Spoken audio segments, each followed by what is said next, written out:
नितिन गडकरी के आरोपों पर कांग्रेस का पलटवार। कहा, पीएम मोदी और अमित शाह तो नितिन गडकरी को पसंद नहीं करते हैं, इसीलिए वो आरएसएस को खुश करने की कर रहे हैं कोशिश।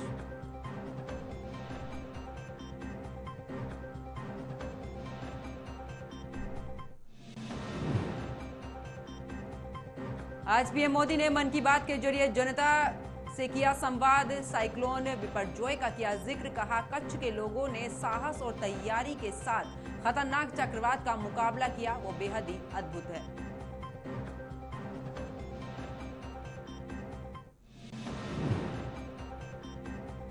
असुद्दीन ओवैसी ने फिर खेला मुस्लिम कार्ड। किया भड़काऊ ट्वीट। लिखा, हम पर ही जुल्म होगा, हम ही जालिम कहलाएंगे, हमको ही मारा जाएगा और हम पर ही मुकदमा चलाएंगे।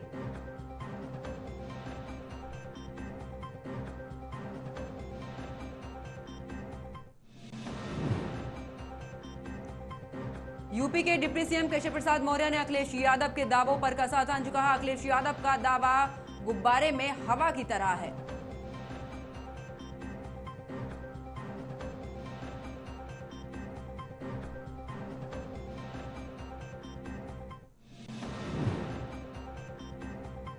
मणिपुर में हिंसा का उपद्रव जारी। विपक्षी दलों की पीएम मोदी से दखल की आरोप। अमेरिका जाने से पहले सर्वदलीय बैठक बुलाने की मांग।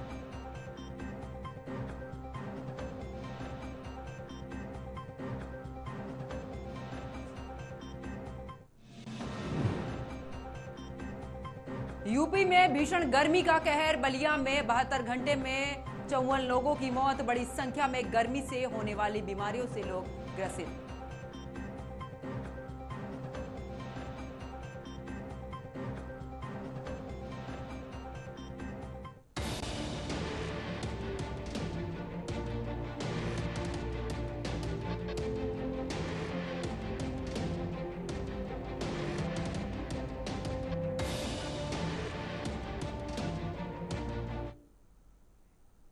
नमस्कार, आप देख रहे हैं न्यूज वॉच इंडिया। मैं हूं आपके साथ पंकज यादव। आज हम बंगाल पंचायत में होने वाले चुनावी हिंसा पर बात करेंगे।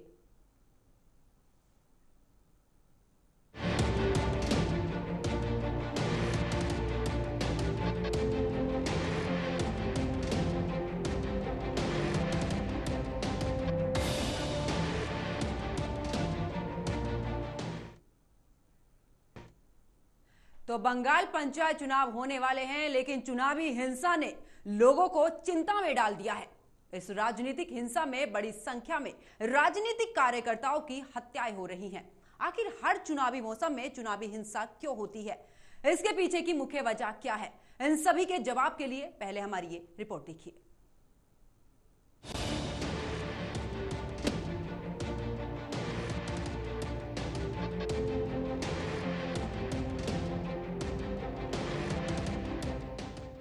18, 7 और 16 ये आपको भले नंबर लग रहे हों, लेकिन ये संख्या है पश्चिम बंगाल में पिछले 3 पंचायत चुनाव में मारे गए लोगों की। बंगाल में इस बार भी नामांकन शुरू होने के साथ ही पंचायत चुनाव के दौरान हिंसा भड़क उठी। चुनावी मौसम में बंगाल में हिंसा होना आम बात है। साल 2018 में हुए पंचायत चुनाव के दौरान भी इसी तरह की हिंसा देखने को मिली थी, जिसमें 50 से अधिक लोगों की जान चली गई थी। भीषण गर्मी की मार झेल रहे बंगाल के लोगों को मानसून से पहले एक खूनी बरसात देखने को मिल रही है। केंद्रीय गृह राज्य मंत्री निशीथ प्रामाणिक की कार पर भी उपद्रवियों ने हमला कर दिया। लोकसभा में केंद्रीय गृह राज्य मंत्री नित्यानंद राय ने एक सवाल के जवाब में बताया कि 2019 में राजनीतिक हत्याओं से जुड़े 12 केस दर्ज किए गए। राजनीतिक हत्या से 13 परिवार प्रभावित हुए। 2018 में यह आंकड़ा 12 से 13 का हो गया था। एनसीआरबी के आंकड़ों के मुताबिक 2018 में 12 हत्याएं हुई थी। 1999 से 2016 के बीच हर साल औसतन 20 राजनीतिक हत्याएं हुई। सबसे ज्यादा राजनीतिक हत्याएं 2009 में हुई। 2009 में 50 हत्याएं हुई थी। 2021 में विधानसभा चुनाव में 13 लोगों की मौत हुई थी। उस समय हाई कोर्ट ने पूरे मामले की सीबीआई जांच का आदेश दिया था। पश्चिम बंगाल में राजनीतिक हिंसा के इतिहास की बात की जाए तो इसकी शुरुआत 1967 में शुरू हुई। उस समय प्रभुत्व को लेकर कांग्रेस और वाम दलों के कार्यकर्ताओं के बीच झड़प हुई थी, जिसका सिलसिला ममता बनर्जी के शासनकाल में बदस्तूर जारी है। शोध के मुताबिक बंगाल में हिंसा की मुख्य वजह प्रभुत्व की लड़ाई और राजनीतिक जागरूकता है। जब जब सत्ताधारी दलों को विपक्षी दलों से चुनौती मिलती है, तब तब राज्य में हिंसा देखने को मिलती है। पश्चिम बंगाल में पंचायत चुनाव के दौरान राजनीतिक दलों में निर्विरोध निर्वाचन की होड़ लगी रहती है, जिसकी वजह से चुनावी हिंसा होती है। 1978 में पंचायत चुनाव में 338 लोग निर्विरोध निर्वाचित हुए। 1983 में पंचायत चुनाव में 332 लोग निर्विरोध निर्वाचित हुए।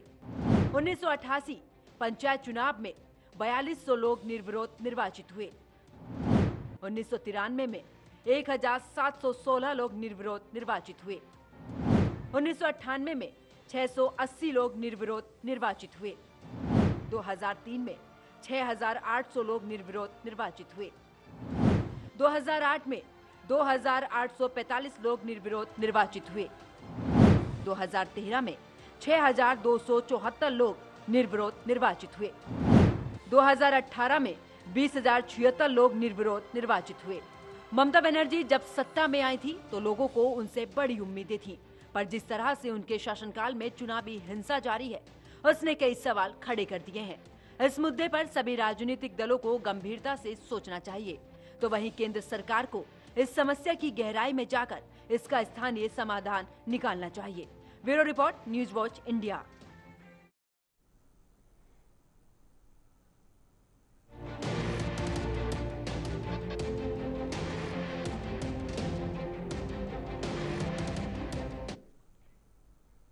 और हमेशा से ही संगीत, संस्कृति और शिक्षा का केंद्र रहा बंगाल पिछले 5 दशक से राजनीतिक हिंसा की वजह से सुर्खियों में रहता है। इस चुनावी हिंसा के कई कारण हैं और साथ ही आपको बता दें कि इस पर तमाम सवाल भी खड़े हो रहे हैं। इसी मुद्दे पर चर्चा करेंगे। मेरे साथ में कुछ मेहमान जुड़े हैं, उनका परिचय मैं आपसे करा देती हूं। टीएमसी नेता संजय चक्रवर्ती, बीजेपी प्रवक्ता खेमचंद शर्मा और कांग्रेस प्रवक्ता शान खान मेरे साथ में जुड़े हुए हैं। आप सभी मेहमानों का स्वागत है न्यूज वॉच इंडिया पर। चर्चा की शुरुआत तो मैं संजय जी आप ही के साथ में करूंगी। आखिरकार जब जब बंगाल में चुनाव होता है तो हिंसा क्यों भड़क जाती है? क्या वहां पर प्रशासन इतना अलर्ट नहीं है? पाकिस्तान चुनाव जब शुरू होता है, आचार संहिता लागू हो जाती है, तो उसके बाद कानून व्यवस्था की जिम्मेदारी जो है चुनाव आयोग के पास होता है। तो इस समय चुनाव आयोग के पास ये जिम्मेदारी चुनाव आयोग की है कि वहाँ हिंसा क्यों हो रही है। रही बात, अभी मैं आपके चैनल में वीडियो देख रहा था, तो वीडियो में आपने कहीं तृणमूल कांग्रेस के कार्यकर्ता दिखे हैं? तृणमूल कांग्रेस का जो झंडा जो है वो ऑरेंज कलर का नहीं है, और भाजपा के झंडे दिखे, ऑरेंज कलर के झंडे दिखे, तो वो सारे लोग जो हैं वो भाजपाई हैं। मैं आपको अभी एक वीडियो दिखाना चाहूंगा, अगर आप देख सकते हैं तो, किस तरीके से मार पिटाई हो रही है पुलिस वालों के साथ।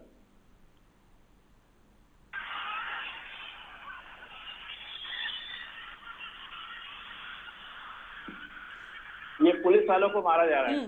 लेकिन संजय जी, दौड़ा दौड़ा के बीजेपी के लोग जो है पुलिस वालों को मार रहे हैं, दौड़ा के अकेले पा गए हैं। मतलब उनका जो है किस तरीके से उनके साथ अत्याचार हो रहा है, तो आप समझ सकते हैं कि ये दंगे कौन कराता है। ये तृणमूल कांग्रेस तो नहीं कराएगी ना, मारपीट जो करा रही है तृणमूल कांग्रेस नहीं कराती। ये बीजेपी अपना जमीन तलाश रही है, उस जमीन के चक्कर में जो है ये दंगे हो रहे हैं। और कहीं किसी का कोई नहीं है, क्योंकि कोई भी सरकार नहीं चाहेगी कि उसके क्षेत्र में, उसके यहाँ पे किसी तरीके से ऐसा कोई न्यूसेंस क्रिएट किया जाए कि ताकि लोगों को परेशानी हो। लेकिन संजय जी, क्योंकि जब लेकिन संजय जी, जब जब प्रदेश में चुनाव होते हैं, कहीं ना कहीं जहां पर सत्ता में काबिज जो पार्टी है उसका भी तो कुछ ना कुछ हाथ होता है ना। जब आपको पहले से ही पता है कि बंगाल हमेशा से ही हिंसा में रहता है, तो आपको भी कदम उठाने चाहिए। मैंने अभी आपको दोनों चीज दिखा दी, आपने भी दिखाई और हमने भी दिखा दी। आपने भी दिखाया, आपके चैनल में चल रहा था कि जो है नारंगी कलर के झंडे लेकर के लोग डंडे से मार रहे हैं और बीजेपी के झंडे लेकर के लोग चल रहे हैं। कहीं पे तृणमूल कांग्रेस दिखा आपको? मैंने भी आपको दिखाया, कहीं आपको तृणमूल कांग्रेस दिखा? बीजेपी के लोग हैं, बीजेपी की ये गुंडागर्दी है, जहां सत्ता पे नहीं होती वहां पे ये दंगा फसाद मारपीट। क्योंकि साम दाम दंड भेद, कल मैं एक चैनल पे डिबेट कर रहा था, तो वहां उसके बीजेपी के जो प्रवक्ता थे वो बता रहे थे हमें जितने भी जो है कार्यकर्ताओं पे आहुति देना पड़े, हम जो है सत्ता पे काबिज हो करके रहेंगे। ये बाकायदा क्यों भाई, कार्यकर्ता कोई ये कीड़े मकोड़े हैं क्या आप उनको जो है कुर्बानी देंगे तब आप उसके ऊपर मलाई खाएंगे? ठीक है, ये शब्द कैसे शब्द है ये आप बताइए। ठीक है संजय जी, आप शब्द इस्तेमाल करते हैं। संजय जी, आपने जो वीडियो दिखाया और जिस तरीके से आपके सवाल हैं, मेरे साथ में बीजेपी प्रवक्ता हैं खेमचंद शर्मा जी। खेमचंद शर्मा जी क्या कहेंगे, क्योंकि जिस तरीके से संजय जी ने वीडियो दिखाया उस समय पर, जिस समय ये हिंसा हो रही है उस समय पर बीजेपी के झंडे हाथ में है। इनका साफ तौर पर कहना है कि बीजेपी जो है वो दंगे करा रही है, क्या कहेंगे इस पर? नमस्कार। देखिए, संजय जी ने जो वीडियो दिखाया, पता नहीं कहाँ का वीडियो, सबका वीडियो कैसा वीडियो है, ये सब अनगल बातें कर रहे हैं। हम सब जानते हैं पिछली बार टीएमसी की जब सत्ता थी और वहां पे लोकल निकाय के चुनाव होने से 20,000 से ज्यादा निर्विरोध चुने गए। क्यों? क्योंकि इन्होंने विपक्ष के कैंडिडेट को पर्चा तक नहीं भरने दिया, इतना डराया धमकाया, इतना इन्होंने आतंक फैलाया कि लोग पर्चा तक नहीं भर पाए। पर्चा तक नहीं भरने देते, ये बात डेमोक्रेसी की करते हैं। अरे आपकी सत्ता है और कैसे झूठ बोल सकते हो? आप झूठ बोल रहे हो। खेमचंद शर्मा जी, मेरी आवाज आपको मिल पा रही है? यह आवाज मिल पा रही? कॉल आ गया था, अपनी बात पूरी कीजिए। हो गई थी। तो ये लोग सत्ता में हैं, ये इनकी जिम्मेदारी है और इनको तय करना है, और इनको तय करके ये जब तक तय नहीं करेंगे तब तक ये कर भी नहीं सकते, क्योंकि इन्होंने तय किया हुआ है कि हमें हिंसा करनी है, हमें लोकल चुनाव नहीं होने देना, और होने भी देना है तो नाम के लिए होने देना है, हमें निर्विरोध अपने लोग चुनने हैं, इसीलिए लोग हिंसा कर रहे हैं। और हमने देखा विधानसभा में भी हिंसा हुई, और डाल किस पे रहे? चुनाव आयोग पे। अरे चुनाव आयोग पूरी सत्ता में है, सत्ता में आप हो, लोकल निकाय के चुनाव है, लोकल निकाय के चुनाव में पूर्ण रूप से आपके पास अधिकार है, आपके पास सत्ता है। और हम तो ये कह रहे हैं कि जो स्टेट का लोग जो चुनाव आयोग है वो पूरी तरीके से टीएमसी की गोद में जाके बैठ गया है। इसीलिए हम लोगों ने अनुरोध किया है कि वहाँ पे केंद्रीय बल आने चाहिए, केंद्रीय सुरक्षा बल जब आएंगे तभी वहाँ पे चुनाव हो सकते हैं, नहीं तो टीएमसी गुंडागर्दी करके डेमोक्रेसी को खत्म कर चुकी है, वहाँ पे चुनाव होंगे ही नहीं। ठीक है संजय जी, जिस तरीके से आपने आरोप लगाया उसका जवाब आपको मिला होगा, लेकिन एक सवाल भी है कि आपको क्यों लगता है, क्योंकि बीते दिन की अगर बात करूं तो शनिवार को भी टीएमसी नेता की हत्या हुई है, उसमें आपने कांग्रेस को बताया है कि कांग्रेस ने वो हत्या कराई है। मैं इसका जवाब जरूर चाहूंगी, कांग्रेस नेता के पास में जाऊंगी, उनसे जरूर इस चीज का जवाब चाहूंगी, लेकिन सबसे पहले मैं आपसे इस पर सवाल पूछती हूँ कि आखिरकार कभी बीजेपी कभी कांग्रेस, क्या आपको नहीं लगता कि वहां पर सुधार के लिए टीएमसी को भी अपनी जिम्मेदारी लेनी चाहिए? अरे खेमचंद जी की मैं स्टेटमेंट सुन रहा था, मुझे लगता है खेमचंद जी को पता ही नहीं है कि देश के अंदर पुलिस का जो कलर है वो बंगाल का सबसे अलग है, सफेद ड्रेस है। और मैंने आपको सफेद ड्रेस दिखाया, सफेद ड्रेस पहन के पुलिस वाले थे, सफेद ड्रेस पहन के, क्योंकि पूरे देश के अंदर पुलिस की खाकी वर्दी होती है। हाथ काटे संजय जी, कैसी बातें करते हैं? पुलिस के हाथ टीएमसी के कार्यकर्ताओं ने काटे हैं। उन्होंने आपने दिखा दो वीडियो दिखा दो, कोई एक वीडियो दिखा दो। मैंने तो दिखा दिया, मैंने तो दिखा दिया आपको। अरे मैंने आपको दिखा दिया। संजय जी, खेमचंद शर्मा जी, आप दोनों एक एक करके अपनी बात रखिए, एक एक करके बात रखेंगे। मैंने तो दिखा दिया। खेमचंद शर्मा जी सुन लीजिए, खेमचंद शर्मा जी सुन लीजिए, आपकी बात संजय जी शांतिपूर्वक सुन रहे थे, अब आप सुनिए, मैं आपके पास आऊंगी वापस। संजय जी अपनी बात पूरी कीजिए। कोई गर्व नहीं, और अगर मुट्ठी भर लोग, पहली बात तो इनको ये है, और दूसरी बात ये है कि झूठ और जुमला ये इनका कॉपीराइट है। इन्होंने इसको बाकायदा पेटेंटेड करा दिया है कि झूठ और जुमले के सहारे जो है ये सब कुछ जो है केवल झूठ। पिछले 9 साल से प्रधानमंत्री से लेकर के नीचे के कार्यकर्ता का झूठ बोलता है, ऊपर से बोला झूठ बोलो, बार बोलो, बोलते रहो, झूठ बोलते रहो। तो ये झूठ और जुमले से पूरी राजनीति इनकी चल रही है, और ये राजनीति अब खत्म होने वाली है। ठीक है संजय जी, शनिवार को जो हत्या हुई है टीएमसी नेता की, उसका जिम्मेदार किसको मानते हैं आप? हम साफ बीजेपी का है, मैं तो दिखा रहा हूँ ना आपको, आप भी दिखा रहे हैं। आपने वीडियो दिखाया, आपने कहीं दिखाया टीएमसी कार्यकर्ता किसी को मार रहा है? आपने तो नहीं दिखाया। मैं झूठ बोल रहा हूँ, लेकिन टीएमसी का बयान, संजय जी टीएमसी का जो बयान सामने आया उसमें वो कांग्रेस के लिए बोल रहे हैं, आप यहाँ बैठकर बीजेपी पर लगा रहे आरोप, लेकिन टीएमसी की तरफ से जो बयान आया उसमें उस हत्या के लिए कांग्रेस को जिम्मेदार ठहराया गया है। देखिए, पहली बात मैं साफ बता रहा हूँ कि ये जितने भी कार्यकर्ता हैं, जितने भी काम करने वाले लोग हैं, ये मैक्सिमम बीजेपी के लोग हैं, क्योंकि बीजेपी की जमीन वहां पे तलाशने के लिए वो कोशिश कर रही है। ठीक है, और हत्याएं हुई हैं, ये बेहद दुखद है हमारे लिए भी। किसी की भी हत्या हो, किसी भी कार्यकर्ता की, किसी भी इंसान की हत्या होती है, सबसे पहले वो इंसान होता है, किसी पार्टी का अलग होता है, तो दर्द सबको होता है।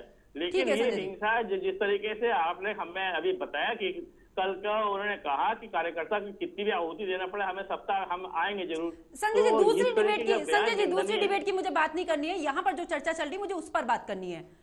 ठीक है, आपका बयान क्या है मेरे लिए वो मायने रखता है, बाकी की डिबेट में कौन क्या बोला वो मेरे लिए मायने नहीं रखता है। ऑफिशियली किसी का बयान आता वो मेरे लिए मायने रखता है।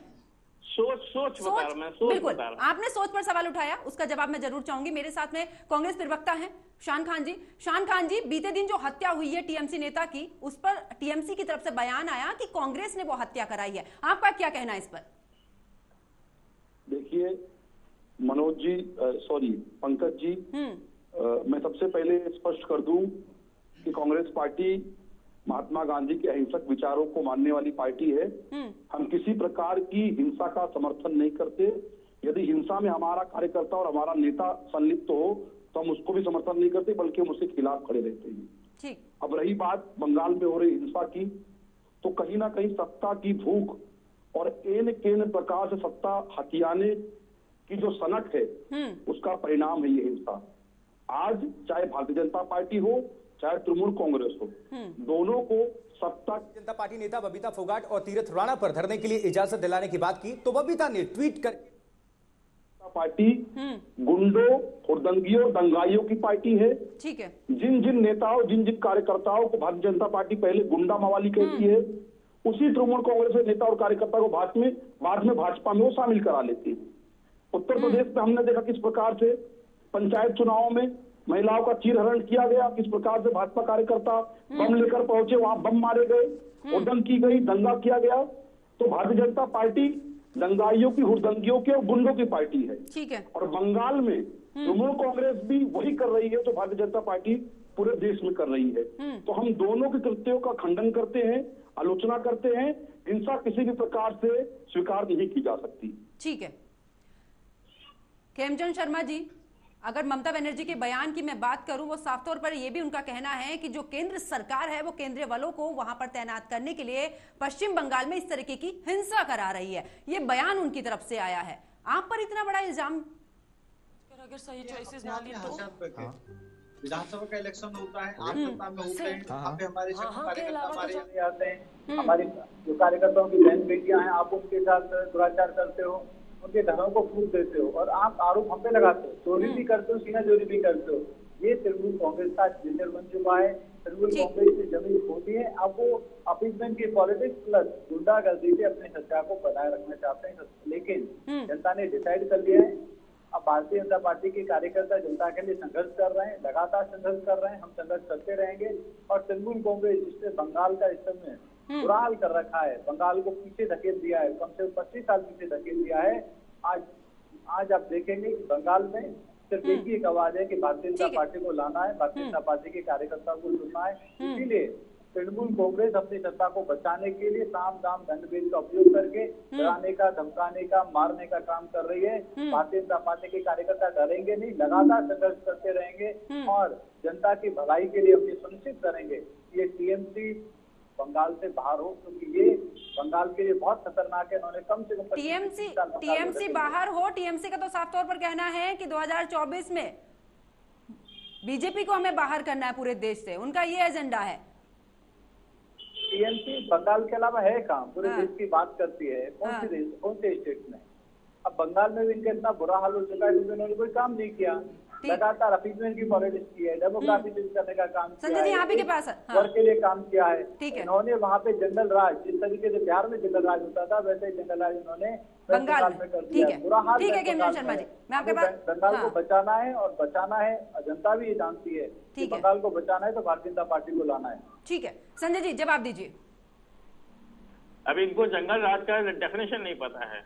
जंगल राज उसको बोलते हैं जहाँ पे लूट खसोट और दोस्तों को जो है देश का पैसा निकाल करके 11 लाख करोड़ दे दिया जाता है।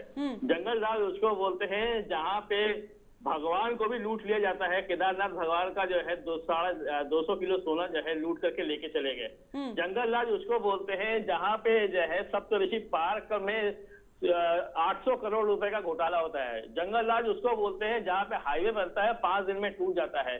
जंगल राज उसको बोलते हैं जहाँ पे बेटियां हमारी सड़कों पे बैठी हुई है, इंटरनेशनल लेवल की बेटियां हैं, सड़कों पे बैठी है, 3 महीने से न्याय मांग रही है, लेकिन प्रधानमंत्री कानून में जू नहीं रेंगता।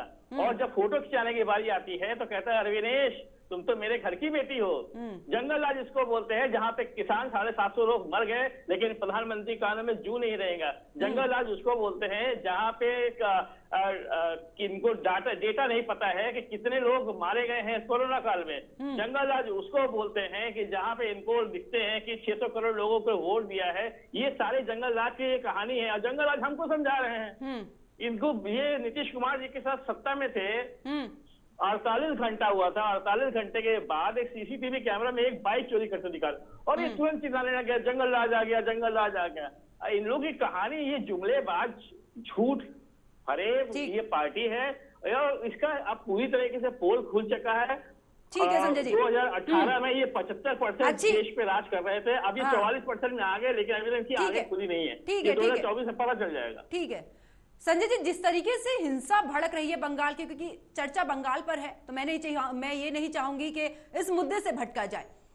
सवाल यही है कि राज्यपाल ने भी इसको लेकर चिंता जाहिर की। उन्होंने कहा कि हम दौरा करेंगे और साथ ही इस पर बैठक भी करेंगे, इसको लेकर चिंता जाहिर की है। लेकिन टीएमसी की अगर मैं बात करूं, ममता बनर्जी का साफ तौर पर कहना है कि राज्यपाल भी अब बीजेपी का सुर अलाप रहे हैं। आखिरकार क्या प्रदेश की चिंता करना बीजेपी का सुर अलापना होता है? राज्यपाल अगर चिंता कर रहे हैं तो चिंता करनी चाहिए। राज्यपाल को मणिपुर की भी चिंता करनी चाहिए, जो मणिपुर के राज्यपाल है वहां की भी चिंता करनी चाहिए। राज्यपाल को जो है आसाम जब आपके वहां पे थे, क्या कहते हैं, कर्नाटक बता रहे हैं, महाराष्ट्र पे थे तो राज्यपाल चिंता करते थे, अब चिंता नहीं करते।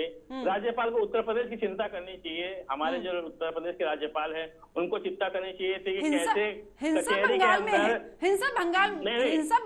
संजय जी, बाकी प्रदेश में नहीं, चर्चा बंगाल पर है। बता रहा हूँ मैं दोगली नीति बता रहा हूँ। ठीक है, वहां पे राज्यपाल हम करें ना, लेकिन यहाँ के भी तो राज्यपाल करें कि कैसे अदालत के अंदर जज साहब के सामने गोली मार दी जाती है, कैसे अतीक अहमद को जो है कैमरे के सामने ऑन कैमरा ऑन पुलिस के सामने गोली मार दी जाती है। संजय जी, बाकी जगह पर नहीं, मैं बंगाल पर सवाल कर रही हूँ। अगर चिंता जाहिर की है तो आपको क्यों लगता है कि बीजेपी का राग अलाप रहे हैं? इस पर सीधा सा सवाल।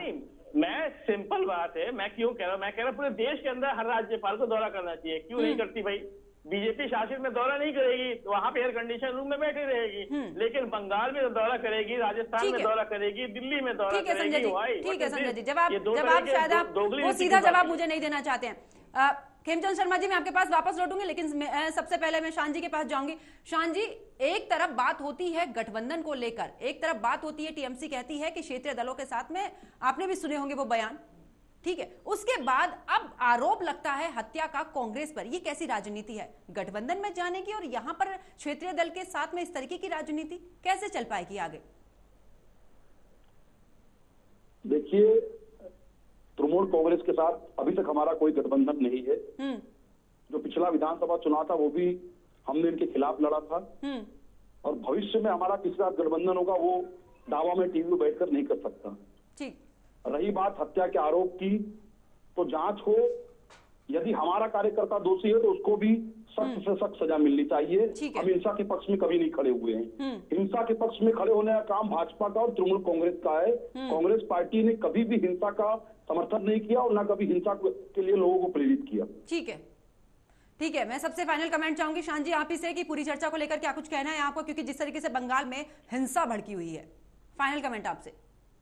देखिए, भाजपा गुंडों की, दंगाइयों की पार्टी है। जहां जहां ये सत्ता में नहीं है वहां ये गुंडे बन के, दंगाई बनकर दंगा करते हैं, उस प्रदेश को जलाते हैं और उसके बाद वहां भ्रम पैदा करके, यानी कि आप भी तृणमूल कांग्रेस के साथ में हैं कि बीजेपी ही ये दंगे करा रही है? अरे पूरे देश में भाजपा दंगा करा रही है। ठीक है, ये दंगाइयों की पार्टी है। ठीक है, ये अच्छे लोग की पार्टी नहीं है, ये गुंडे, दंगाइयों और मवालियों की पार्टी है। ये बाद में नेता बनकर प्रधानमंत्री, मुख्यमंत्री, हत्या का आरोप आप पर लग रहा है शान जी, लेकिन आप फिर भी बीजेपी पर ही ठीकरा फोड़ रहे हैं। ठीक है, खेमचंद शर्मा जी आपसे फाइनल कमेंट चाहूंगी। देखिए, कितने अभद्र व्यक्ति को आपने टीवी डिबेट में बैठा रखा है। क्या कह रहे हैं? दंगाइयों की पार्टी है, गुंडों की पार्टी है। वो गुंडे बाद में प्रधानमंत्री बन गए। कितने ऊंची बुद्धि के लोग हैं, इनको शर्म आनी चाहिए। इस बेशर्म आदमी को यहाँ पे बैठा लिया। अरे आज तक हमने, आपके प्रधानमंत्री ने कितने उल्टे काम किए, हमने फिर भी उनको इस तरीके की भाषा का उपयोग नहीं किया। अपने आप में दिखाता है ना आपको नॉलेज है, ना ही आपको मुद्दे और ना ही आपके पास टॉपिक है। दंगा बंगाल में टीएमसी करा रही है, पहले वहां पे लेफ्ट कराता था, ये पूरा ट्रेडिशन है, ये पूरा गैंग है और उसी के आधार पे सत्ता वहां पे कंटिन्यूसली चलती आई है। पहले जो लेफ्ट कराते थे, लेफ्ट का विरोध हमने टीएमसी के साथ मिलकर किया और जनता ने सोचा कि टीएमसी का अल्टरनेटिव का अच्छी सरकार देगी और टीएमसी को भारतीय जनता पार्टी ने सपोर्ट किया, खड़ा किया, लेकिन टीएमसी लेफ्ट से भी आगे निकली। टीएमसी ने अपीजमेंट की पॉलिटिक्स को हाइट पे कर दिया, सिर्फ एक विशेष वर्ग के लिए काम करते हैं और अपनी सत्ता को बनाए रखने के लिए वो गुंडागर्दी का उपयोग कर रहे हैं। और जिस विशेष वर्ग को उन्होंने वेस्ट बंगाल में बताया है, जिसमें रोहिंग्या भी हैं, बांग्लादेश के बांग्लादेशी हैं, उनका वो सहयोग लेके, उनका उपयोग करके वो हमारे वेस्ट बंगाल के जो लोकल लोगों को डराने का, धमकाने का, मारने का काम कर रही है। ठीक है केमचंद शर्मा जी, समय बहुत कम है, बिल्कुल ठीक है। संजय जी, फाइनल कमेंट आपसे। मतलब मैंने कहा ना, झूठ और फरेब की पार्टी, देखिए फिर से इन्होंने जुमला छोड़ा। 2011 में इन्होंने बीजेपी को सपोर्ट कब किया, तृणमूल कांग्रेस को सपोर्ट कब किया था? कहाँ है वो सपोर्टिंग? आप लेटर बताइए जरा, फालतू की बात कर रहे हैं आप। लगातार हमसे लड़ते चले आ रहे, हम आपसे लड़ते चले आ रहे। 2011 में जब हम सत्ता में आए थे, आपने कहाँ सपोर्ट किया था, कहाँ से खड़ा किया था? कुछ भी बोले चले जाएंगे आप नेशनल चैनल पे, आप लोग सुनेंगे आपको। आप ऐसी बातें करके केवल जुमलाबाजी करके और झूठ बोलकर 9 साल बिता दिया है, अब और नहीं, बस बहुत हो चुका है सर, बहुत हो चुका है। आप लोगों ने जुमलेबाजी करके, झूठ बोल करके बड़ा काम चला लिया है। अब बख्श दीजिए, देश की जनता को त्रस्त आ चुकी है जनता आपसे और छुट्टी चाहती है। बस 2000 जैसे 1947 का इंतजार हो रहा था और 2024 का बिल्कुल वैसा इंतजार हो रहा है। एक ऐसे इस जो है अपराधी सरकार से छुट्टी मिले। चलिए, बहुत बहुत शुक्रिया आप तीनों मेहमान मेरे साथ इस चर्चा में जुड़े। तो देखिए, जिस तरीके से बंगाल में हिंसा चरम पर है, वहां पर पंचायती चुनाव होना है, लेकिन उससे पहले एक सप्ताह के भीतर 6 हत्याएं कर दी गई हैं। और इस दौरान आपको बता दें कि शनिवार को भी टीएमसी नेता की हत्या हुई है, जिसका आरोप सीधे तौर पर टीएमसी ने कांग्रेस पर लगाया है। लेकिन देखने वाली बात यह होगी कि जिस तरीके से अभी तो पंचायत चुनाव की जो तारीख है वो इतनी नजदीक भी नहीं है, लेकिन उसके बाद एक के बाद एक हत्याएं जो होती जा रही हैं, ये वाकई सोचने वाली बात है। क्योंकि पश्चिम बंगाल की अगर बात की जाए तो पश्चिम बंगाल में ऐसा कोई चुनाव नहीं बचा है जहां पर उससे पहले हिंसा ना भड़की और वहां पर राजनेताओं की हत्या ना हो। लेकिन देखने वाली बात अब ये होगी कि आखिरकार 7 दिन में 6 हत्याएं हो चुकी हैं, लेकिन अब आने वाले समय में क्या इन हत्याओं पर रोक लगेगी? क्या एक बार फिर से शासन प्रशासन अलर्ट होगा? क्या इन पर गंभीरता से सरकार सोचेगी या चुनाव आयोग सोचेगा? ये तमाम ऐसे सवाल हैं जो आने वाले समय में शायद हम सबके जहन में रहेंगे। फिलहाल मेरे साथ चर्चा में इतना ही। आप देखते रहिए न्यूज़ वॉच इंडिया। नमस्कार।